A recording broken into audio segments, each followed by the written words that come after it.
महापौरांच्या बजेटवरून विरोधी पक्षनेते मंगेश चव्हाण यांच्याकडून होणाऱ्या टीकेला स्थायी समिती सभापती अतुल माने यांनी जोरदार प्रत्युत्तर दिले.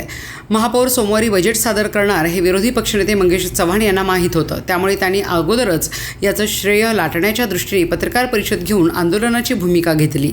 बजेट सादर होणार आहे हे माहीत असताना सुद्धा विरोधी पक्षनेते मंगेश चव्हाण यांनी स्टंटबाजी केल्याचा आरोप अतुल माने यांनी केलाय.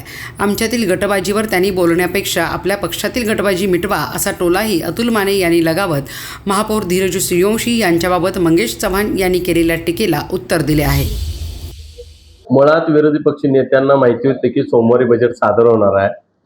त्यामुळे जे काही झालं ते माझ्यामुळे झालं हे दाखवण्यासाठी त्यांनी या ठिकाणी त्याच्या आदल्या दिवशी त्यांनी पत्रकार परिषद घेतली.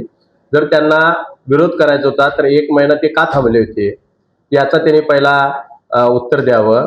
महापौर साहेबांनी अभ्यासपूर्ण बजेट सादर केले. भारतीय जनता पार्टीमधील वादविवाद काय ते आमच्या घरातलं भांडण आमचं आम्ही बघून घेऊ.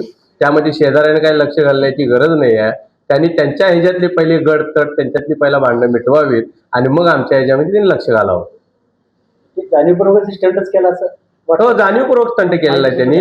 त्यांना माहिती होतं, त्यांना कल्पना आलेली होती की महापौर साहेब सोमवारी बजेट सादर करणार आहेत म्हणून ते जाणीवपूर्वक त्यांनी स्टंट केला होता.